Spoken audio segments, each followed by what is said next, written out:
Darkness enveloped Specter, heavy as the air on a level 12 dead planet.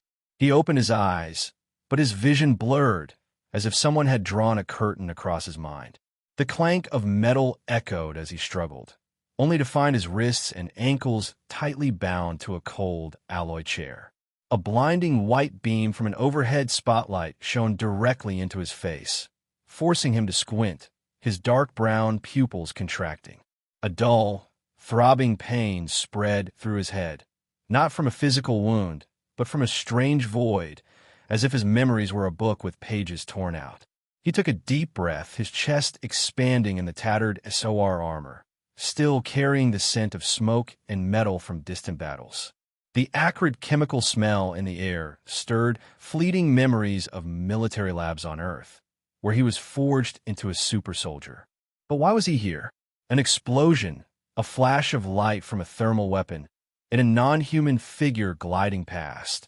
Fragmented memories floated in his mind, slippery as dry sand. He tried to grasp them, but each attempt brought a sharp stab of pain, as if someone were drilling into his skull. A low, cold voice cut through the chaotic thoughts from the darkness. "You're awake, Earth warrior." The voice carried a strange tone, unlike Gaoian or Corti, sharp as a blade. A tall figure stepped into the light, skin gleaming a grayish-green, eyes glinting like cold emerald. Zar'Khan, a Vortani, stood there, arms crossed, a faint smile on his lips. "We have much to discuss, Specter. About your actions." Specter clenched his jaw, desperately searching his mind for a clue.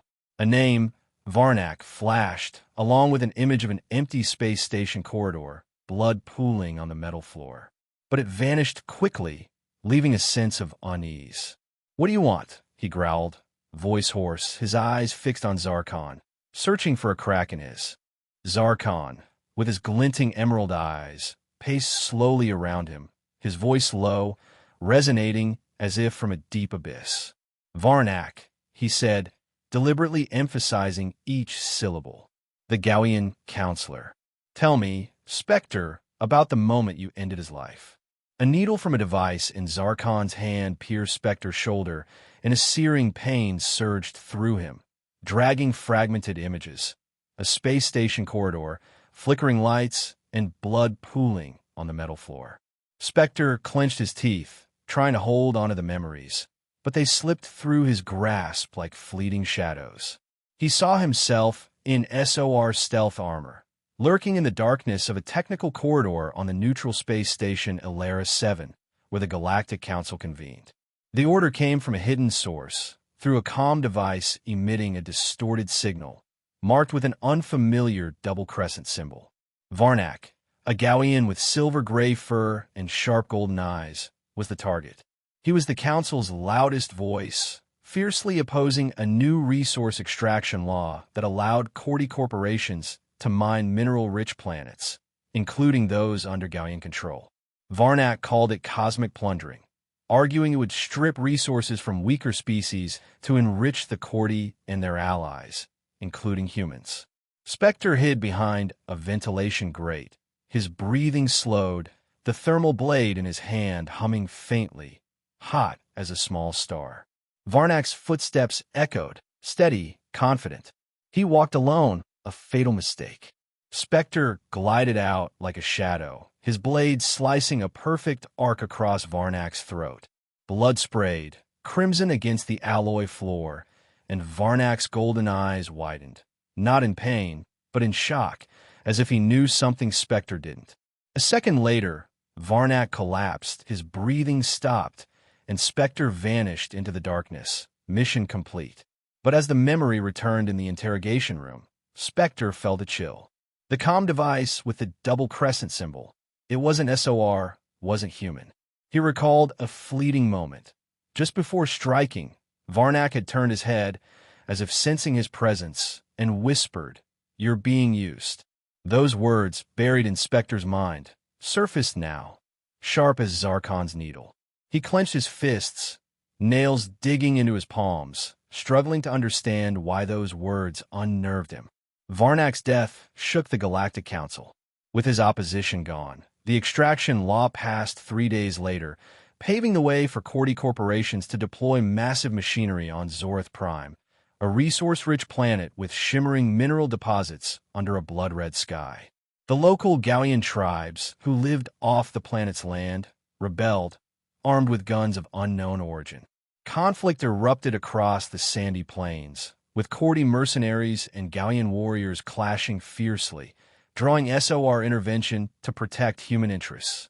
The mines, once symbols of prosperity, now drowned in blood and smoke, as rumors of a larger war spread, splitting the galaxy's species into factions. In the interrogation room, Specter looked down at his hands, as if Varnak's blood still stained them, though he couldn't recall the feeling of the kill. A void in his mind made him shudder, not guilt but doubt. Who had he acted for? Zar'Khan watched, his thin smile like an invisible blade. "Well done," he said, his voice smooth. "Now tell me about Zorth Prime." Specter felt a new surge of pain, signaling another memory rising. But deep inside, he knew something was wrong, and the answers lay somewhere in the stolen fragments of his mind. Zar'Khan snapped his fingers, and another needle from the device in his hand pierced Specter's shoulder. Pain erupted, as if someone had poured acid into his veins. Images of Zorth Prime flooded back, a harsh planet where red sand swirled like dried blood under a sky torn by electrical storms. Specter saw himself in EV mass armor, heavy but familiar, leading an SOR team through a narrow canyon where the screech of energy weapons mingled with the howling wind. Varnak's death had paved the way for the extraction law, granting Corti corporations free rein to turn Zorth Prime into a mining hub. The Gaoian tribes, stripped of their resources, rose up fiercely, turning the mineral mines into battlegrounds. Specter and his SOR team were sent to crush the rebellion, but the mission quickly escalated when intelligence revealed the presence of Carvox, a Corti general with a razor-sharp strategic mind. Specter received Carvox's coordinates through an encrypted channel, marked again with the double-crescent symbol, identical to the one that led him to Varnak. Was it coincidence?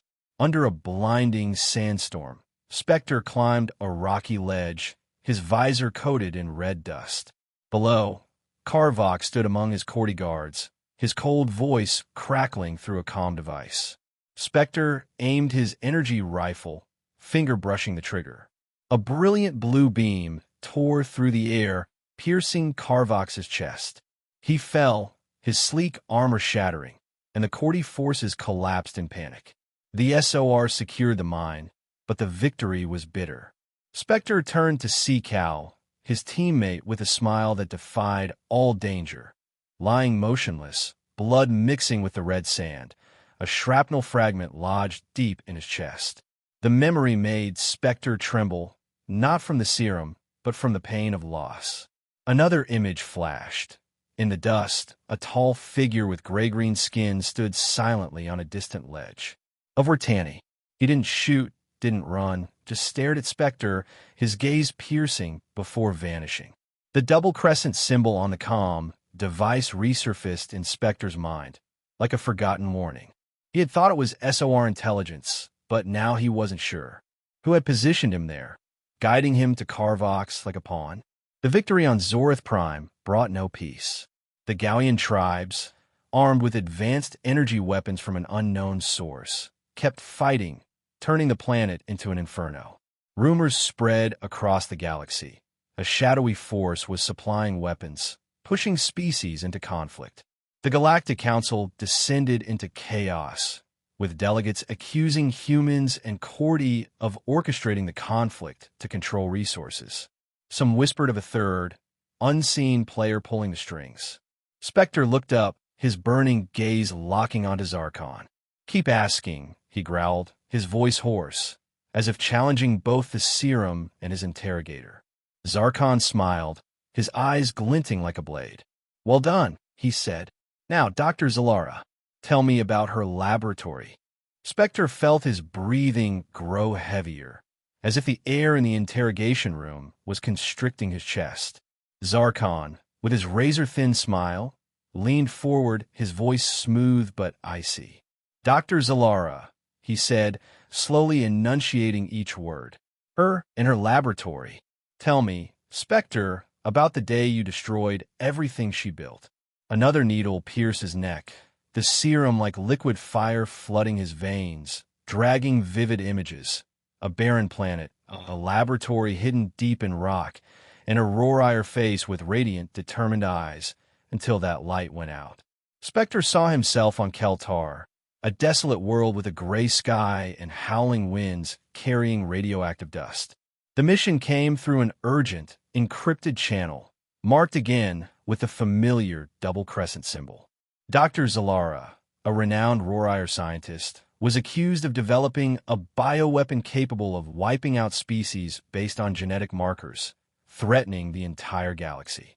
With the conflict on Zorith Prime still escalating, the Galactic Council couldn't take risks. Specter, equipped with SOR armor and a cache of thermal weapons, led a small team to infiltrate Zylara's underground laboratory, hidden in a network of caves. They faced mercenaries armed with energy weapons, guarding the lab with unusual loyalty. Specter moved like a shadow, taking down each soldier with a thermal knife and EMP grenades. As he reached the lab's core, Zylara stood there, her glossy Rorire fur trembling under the blue glow of data screens. She didn't run, didn't beg. "You don't understand," she said, her voice shaking but resolute, as Specter raised his rifle. "This isn't a weapon. It's hope." He didn't listen. A shot from his energy rifle pierced Zylara's chest, and she fell, her hand still clutching a glowing vial. Specter triggered the explosives, leveling the lab, but a sample was activated in the blast, releasing a toxic gas that killed hundreds of mercenaries and nearby civilians. Under the serum's effect, Specter's memories burst open, and the truth stabbed him like a blade. Zylara wasn't building a weapon. The glowing vial, a curative serum, was designed to save millions from a plague spreading across vulnerable planets, a disease ignored by the Corti and their mining corporations. The intelligence that led him to Keltar was fabricated, sent through a device bearing the double-crescent symbol. Specter recalled a buried detail. Zylara had mentioned a mysterious sponsor funding her research but forcing her to work in secrecy. Her final words, "It's hope," echoed in his mind, a wound that wouldn't stop bleeding. Specter bowed his head, his breathing unsteady, his hands clenched until they were pale. He had killed an innocent, destroyed a chance to save millions, and unknowingly released a toxic gas into Keltar's atmosphere. The pain wasn't just from the memories, but from the realization that he was a tool in a larger conspiracy. The conflict on Zorith Prime, Varnak's death, and now Zylara's, all connected, like threads leading to an unseen puppeteer. Zar'Khan watched, his gaze drilling into Specter's mind. "You've done well, Earth Warrior," he said, his voice laced with mockery. "But one last thing, tell me about yourself." Specter looked up, his eyes burning. The serum still smoldered in Specter's veins, but no new needle came. Zar'Khan stood silently a few steps away, his emerald eyes drilling into Specter's mind, waiting. The space between them was heavy, as if the air compressed the shattered fragments of memory. Specter closed his eyes, not to escape, but to face the whirlwind of images swirling in his head. Elara 7's corridor, with Varnak's blood pooling on the floor, Zorith Prime's Red Canyon, where Cal fell, and Keltar's lab where Zylara's hopeful gaze faded. An invisible thread ran through them all, the double-crescent symbol. He saw it clearer than ever. The symbol, etched on the comm device that led him to Varnak, flashing on the encrypted channel pointing to Carvox, and hidden in the intelligence about Zylara. The double-crescent, sharp as claws, wasn't SOR, wasn't human. It was the mark of another, one who had guided his every step, turning him into a blade in the dark. Specter opened his eyes, his breathing ragged, his gaze locking onto Zar'Khan. "You," he whispered, his voice hoarse but certain. "It was all you." Zar'Khan didn't blink, but his thin smile widened, as if confirming a long-hidden secret. Specter felt his chest tighten, not from the restraints, but from the truth stabbing him like a knife.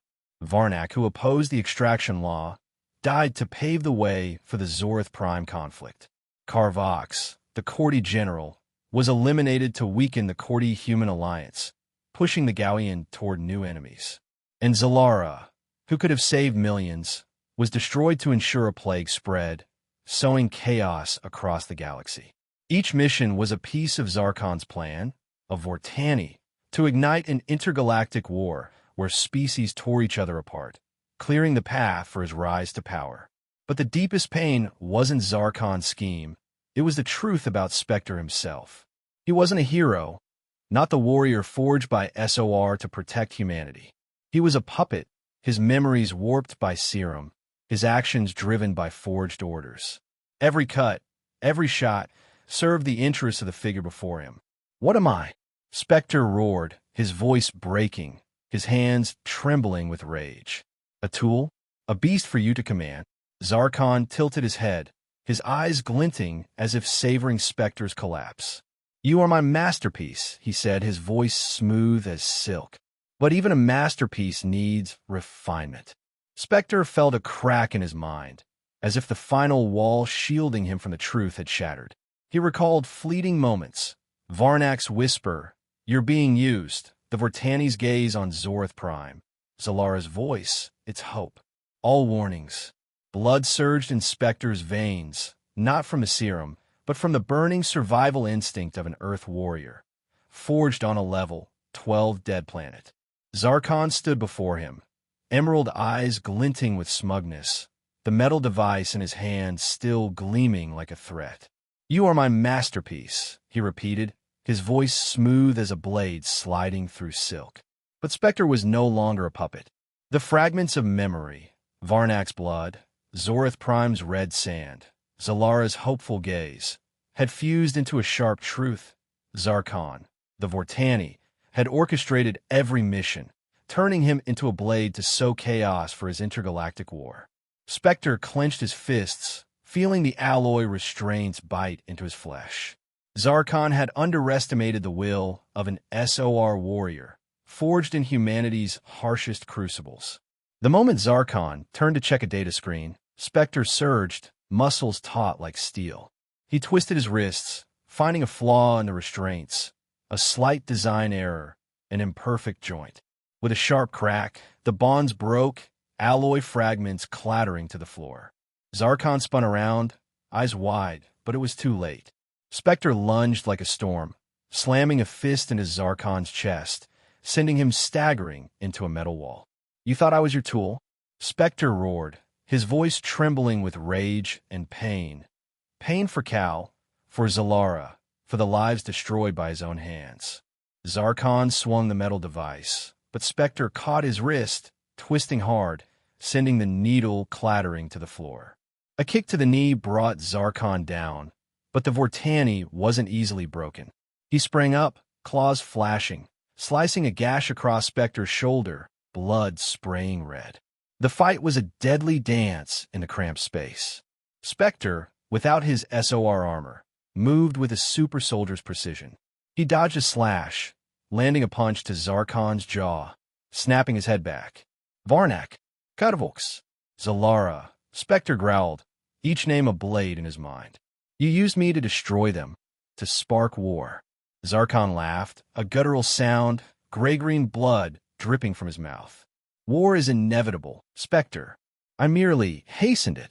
He lunged, claws aiming for Specter's throat, but Specter ducked, snatching the needle from the floor and driving it into Zar'Khan's chest. The Vortani froze, emerald eyes wide, then collapsed, green blood pooling on the floor. Specter stood, breath heaving, the needle trembling in his hand. He stared down at Zar'Khan, the one who manipulated him, and felt a strange void. Not victory, but emptiness. He had broken his chains, but the scars in his mind, memories of guilt and loss, remained.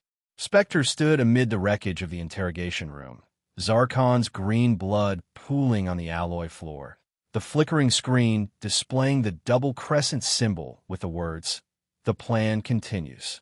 His breath came fast, not from exhaustion, but from the smoldering rage within.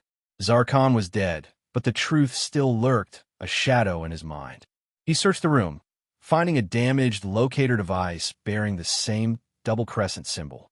Its data pointed to a coordinate, Xypheron, a level 11 death planet, a place no species dared tread, except the desperate or the hunted. Specter stole a small transport ship from the station's dock, its hull scarred from past battles. No SOR armor, no support team, just him and a near-depleted energy rifle. As the ship cut through space, dim stars streaking past the cockpit window, Specter felt the weight of solitude. Memories of Varnak, Carvox, and Zylara. The lives he'd ended, cut like blades. He was no longer the invincible SOR warrior, but a hunted man, chasing answers to atone or at least understand. Xypheron loomed through the toxic haze of its atmosphere, a planet of cracked surfaces, razor-sharp stone mountains, and screaming radiation storms. Specter landed near an ancient structure, ruins of an extinct civilization, now just stone walls etched with strange symbols, and at the center, the double-crescent symbol, massive, carved into a colossal stone gate. He stepped inside, rifle in hand, each footfall echoing in the darkness. The air reeked of sulfur, and the wind's howl outside sounded like a wounded creature. Inside the gate, he found an abandoned control room, its dim screens displaying data on weapon shipments, galactic maps with conflict hotspots, Zorith Prime, Keltar, and a detailed plan. Incite war among species for an unseen force to profit from the chaos. A recording played, its voice not Zar'Khan's, but deeper, colder. The Earth Warrior is the key. He will sow the seeds of division, and we will reap. Specter's fists clenched, nails digging into his palms. He wasn't just Zar'Khan's puppet. Zar'Khan himself was a cog in a larger machine. A sound echoed from the darkness, like metal scraping stone. Specter spun, rifle raised, but saw only a fleeting figure, gray-green skin, eyes bright as emeralds. Another Vortani? Or a hallucination from his fractured mind? He pressed deeper into the ruins, determined to find the one behind the double-crescent, whatever the cost. But deep down, he knew Xypheron wasn't just a death planet. It was where he would face himself or be destroyed.